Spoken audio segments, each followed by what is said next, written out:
Hello and welcome. Today we're talking all about the secret life of plants. My name is Jody Lynn Craven, founder of Abundance Consciousness, and this is my dear friend Heather Marie, founder of Soulgate. Hi, welcome to Channel Squared, where we connect with you, the divine, and then channel here with you live. Yeah. Okay. Secret life of plants.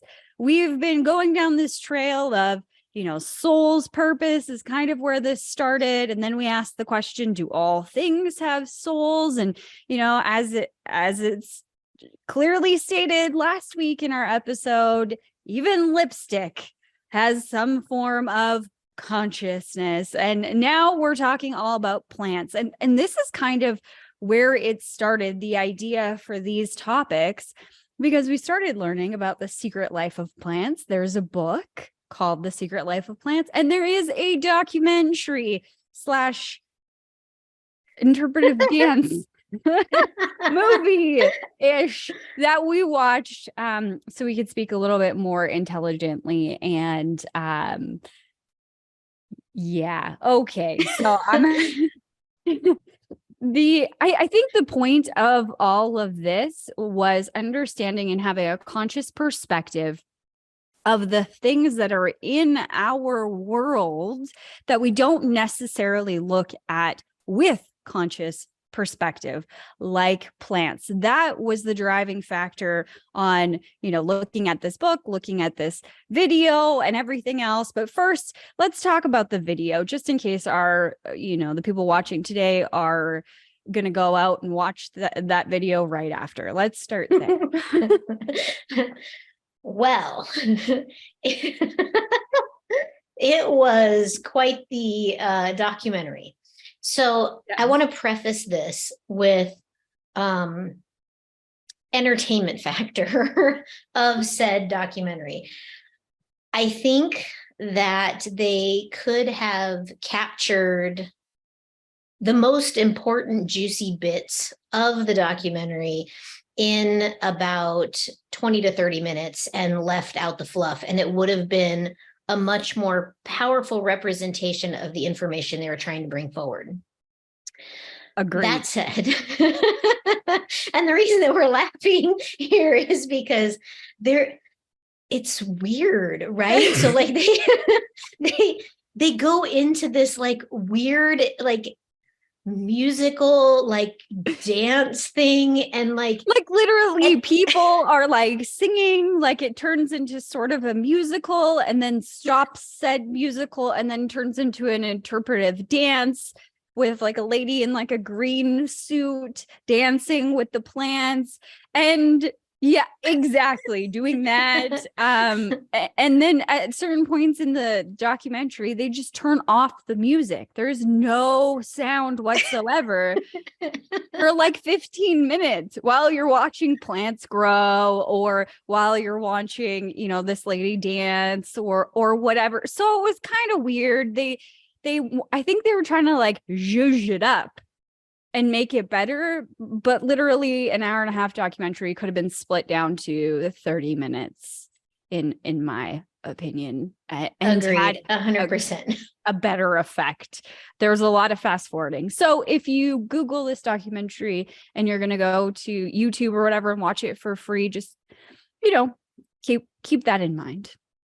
Yeah, you're just so that you're aware, your sound is working. It just stops. All the sound just kind of stops, and you're going to think that there's something wrong. I mean, I think I probably spent like 10 minutes going, what the heck is going on with my television right now? Well, yeah, because it's not like a minute or two where the sound stops in this documentary. It's like 15 minutes where the picture is still going and there is absolutely no sound. And this happens multiple times throughout the documentary. I mean, I have no idea how much effort and time and all of that stuff it takes to make a documentary. So, love and respect to the individuals that created it. Just out of my personal opinion only, don't take this as any sort of advice. My personal opinion, I fast forwarded through a lot. Yeah, I did too. And it's what's great about YouTube on TV is that you can hit your fast forward button and it'll kind of go like frame by frame. So you are still kind of watching it in the smaller box so that you can, you know, if you see somebody come onto the screen and you see that their mouth is moving, you can go, oh, it's time to back up a couple frames and then listen again. Yeah. So, okay. So now that we've put the disclaimer out there that, you know, it's definitely a B or C roll type of film, I actually found it really interesting. You Yes. know, there were some components about it that were super fascinating. It really has me having a different appreciation for the plants. So anyone who knows me knows that all of a sudden recently I've really gotten into plants, right? Like I'm just loving the plants. I'm like literally growing a garden inside of my house. Like I'm propagating my plants. Like my husband doesn't know it yet, but my office is actually going to be like a jungle. Like I'm thinking of putting a bunch of plants over here and stuff. So I think it's gonna be really rad. Ooh, a living wall. Yeah, a living wall. Yeah. So stay tuned, everyone. But it has me watching this documentary really has me sort of like confirmed or validated what I sort of already felt about plants and, you know, them being sensitive creatures.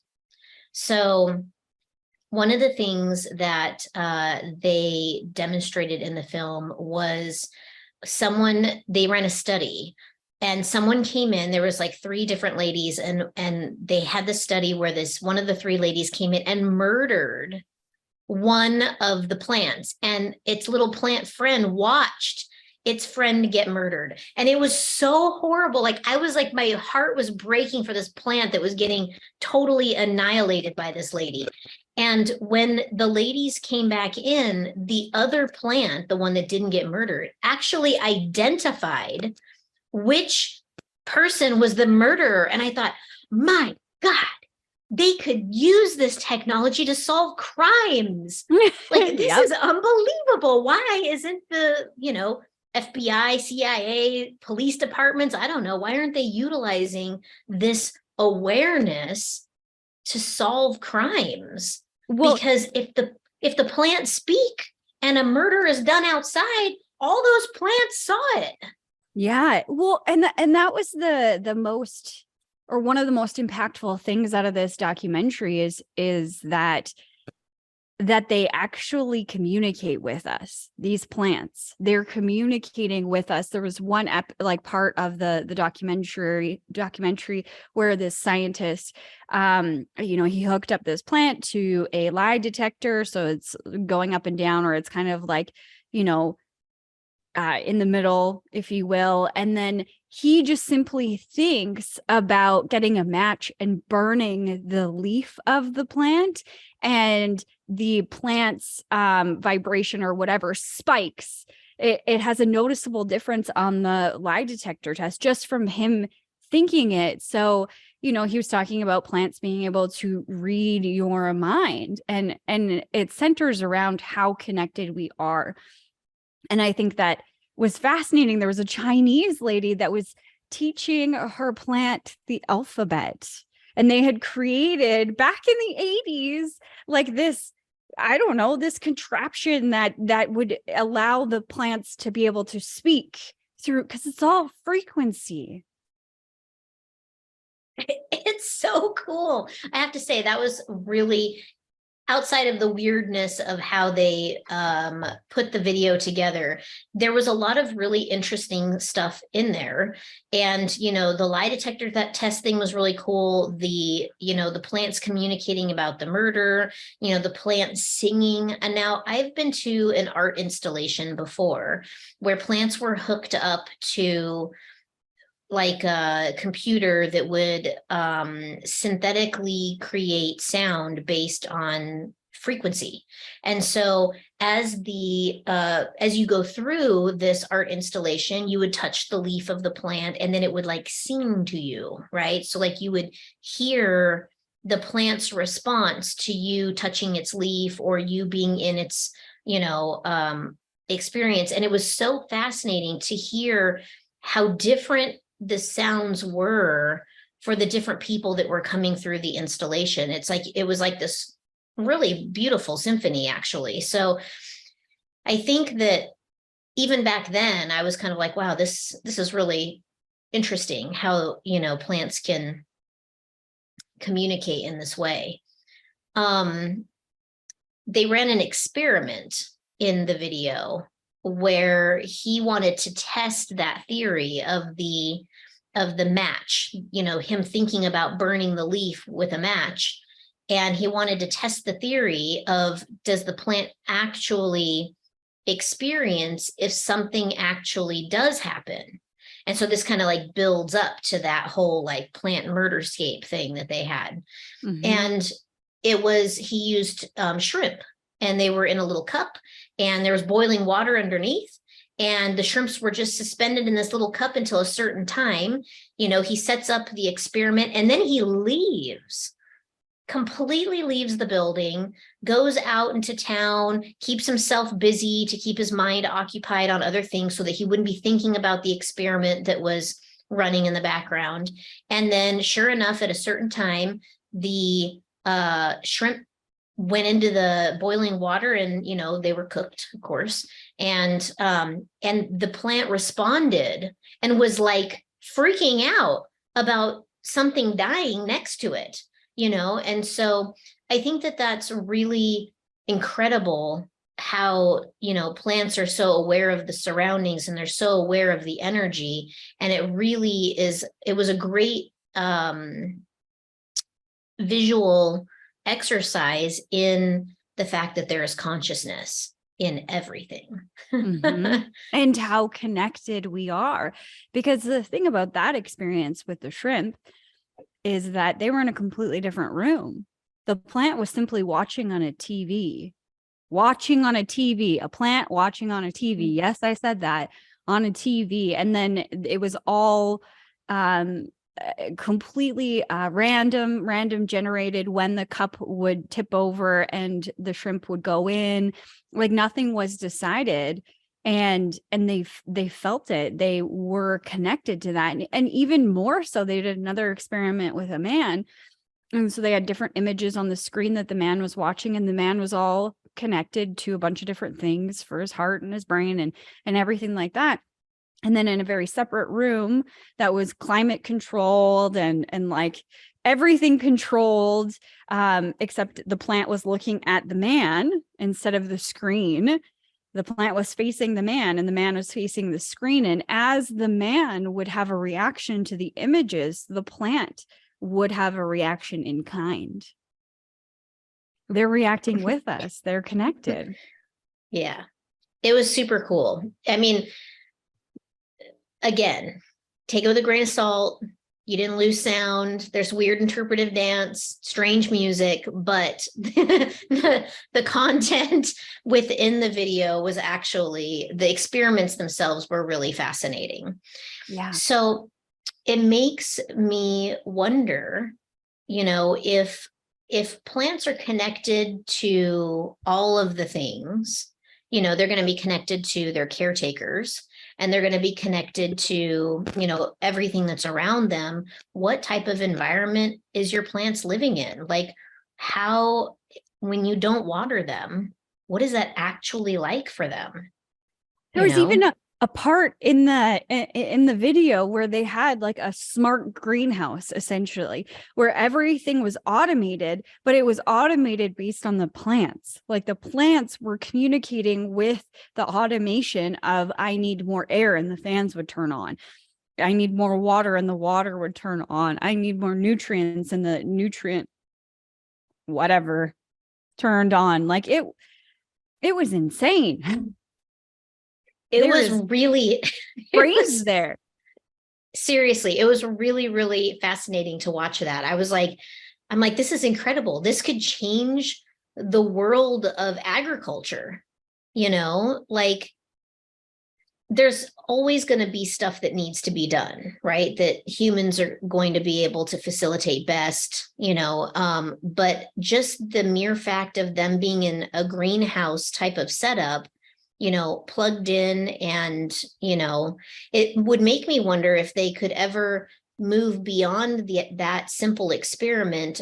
Simple, that's not a simple experiment, but the experiment of being in the greenhouse and the plants being connected to the computer, saying, like, oh, I need nourishment, oh, I need water, oh, I need air, it's too humid, and so, the little door would open and would allow some of that humidity to evaporate. And so it makes me wonder, could there be a malicious plant that would be like, I'm going to take out all the plants? You know what I mean? I don't Like, know. could they branch onto that experiment? Because it makes me wonder about, we talked several weeks ago about duality. And so when I saw this experiment, I was like, oh my gosh, like, this is incredible that there is this consciousness, and this consciousness of these plants are saying, I need more air, I need more water, I need less humidity, I need some sun, whatever, right? And these machines are collaborating with the plants to give them what they need. Is there duality in the plants? Well, there's duality in all things, so I guess so. And I would challenge the definition of how we perceive duality, because we usually think good, bad, light, dark, evil, not evil. But really it's just the opposite. So yeah. So, I mean, you could have that. You think about diversity of plants. If you have one type of plant, they're all going to relatively need the same things and want the same things. But now, if you have a good example of this anyway, is if you have hot pepper plants love heat.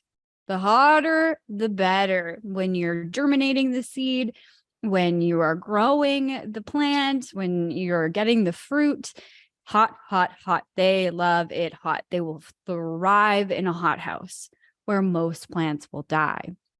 So then I think you would have duality in that situation, because there would be a fight for the needs versus wants of the whole. So is it a collective thing, or like, who's deciding how much water versus how much heat versus, like, do they have them all individually hooked up and it's like the majority rules? I don't know.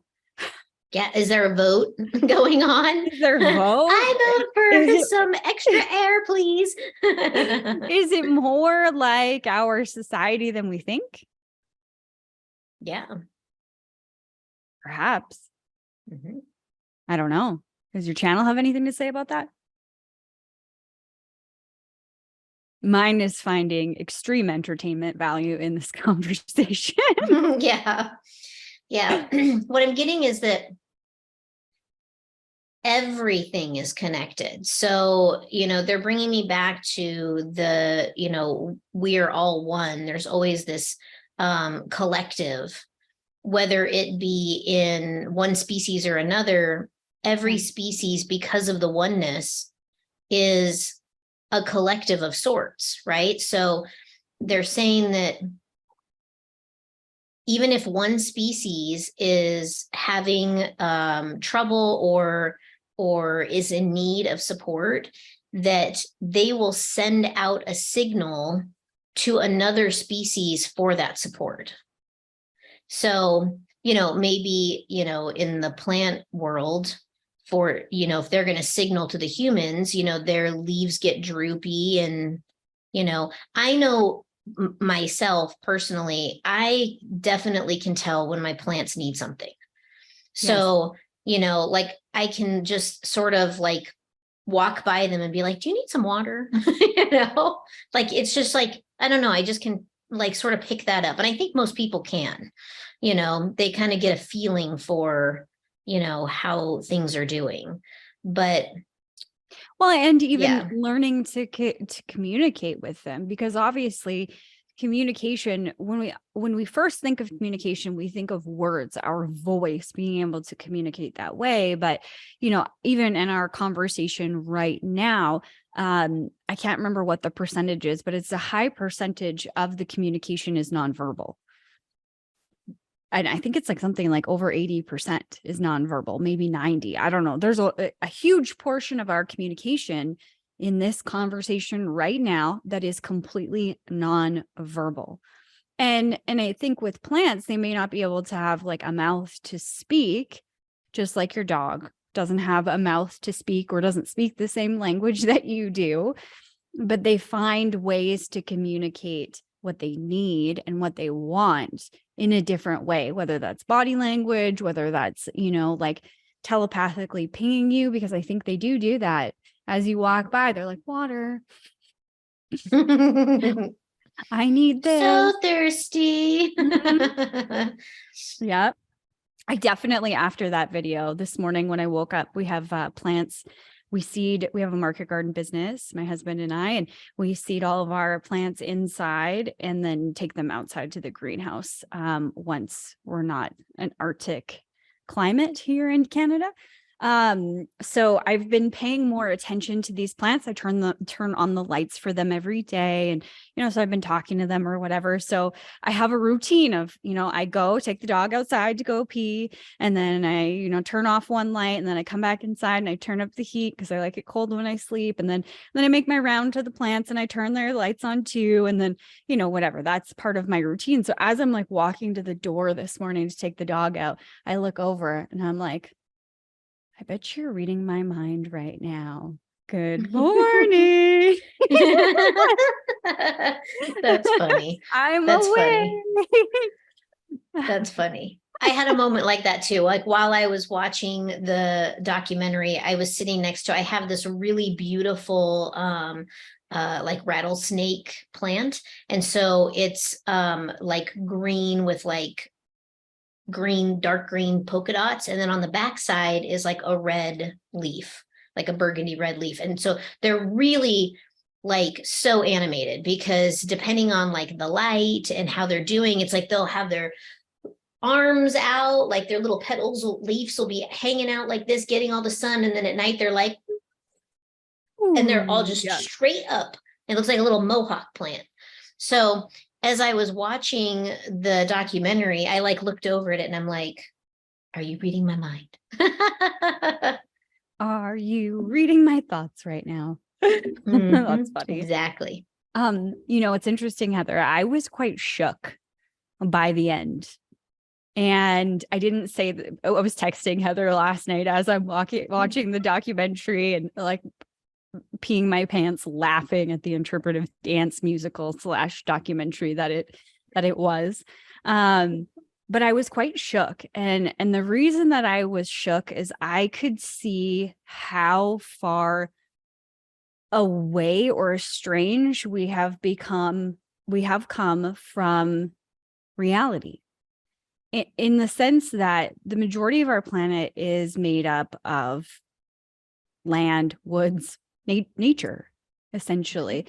And more as we see this drive towards cities, I should speak from my perspective. I see, and I've been guilty of this too. So no shame, blame, guilt, whatever. If you've fallen into this category, it's become a societal thing that we have zero regard for plants. In our society today, we don't think of them as beings like humans. We think of them as inferior, disposable, a nuisance. Like one of the cities that is relatively close to our farm, almost throughout the entire city, they have, dug up the grass and replaced it with AstroTurf because it's easier to maintain. And I know a lot of people who do this in their own backyards, but our society is tuning us away from nature and into these concrete jungles. It's like that one song, Pave Paradise to put up a parking lot. And when I watched this documentary, what shook me was how I've done that in my own life and disregarded them, and how important nature truly is. It's speaking to us. I mean, truly, without nature, we would not exist. We would not have the things that we have. We wouldn't be able to live on this planet without nature. And yet we give it so little respect, love, attention. We think of it as something, I got to cut my grass. I got to do that. When it has this powerful ability to heal, to speak to you, to change everything about your life. And it is connected to you. And that was really the biggest message I took away was that. Yeah. And I think that really is the message, right? Is, look at, how you live your life, and humanity as a whole has just really strayed away from appreciating and respecting the things that give them the very life that they have. And I think that that's a really important message. I'm glad that you bring that up, because, when I finished watching it, I, like you, was it's sitting in reflection about all of the times that, I, let a plant die, or I just threw a plant away because it wasn't healthy, and I didn't want to have to deal with it. And, it had me sitting there thinking about when we mow the lawn every week, because we are in Texas and the grass out here is so vibrant and healthy, So, I thought, gosh, is that painful for the grass, And I think it had me really reflecting on how I interact with plants. I had taken a clipping off of one of the plants previous to watching this, and I had it sitting in water, and I was trying to get it to propagate, and it's dying. And, this morning I had to let it go, because I was like, I just can't let you slowly die, And so I thanked it for, being a part of the experiment. And, I didn't know better. And I went over to the parent plant that I took it from and said, thank you for your sacrifice. And I know that sounds kind of ridiculous, but after watching this, it really had me think about how I need to give thanks for what the plants provide. And it brings me to how we eat. So I know there's a big push right now for people to go vegetarian, right? Cut back on meat, because this whole idea of greenhouse gases from cow farts or whatever, right? We have to appreciate what gives us life, So I encourage you, if you're watching, to start thanking the things that are giving you life. When you sit down to eat at night, thank the food that's on your plate. Thank the animals that sacrifice their life to give you nourishment. Thank the plants that sacrifice their life to give you nourishment. Living things die so we can live. And I think that we should give thanks for that. 100% agree. And when you boil it all down, all of the things that we would have today wouldn't exist without nature, without Mother Nature. You think about okay, this is probably polyester, but let's say it's cotton. I mean, cotton comes from a plant. It is processed so that it looks like a t-shirt. But without that plant, you would not have that t-shirt. Without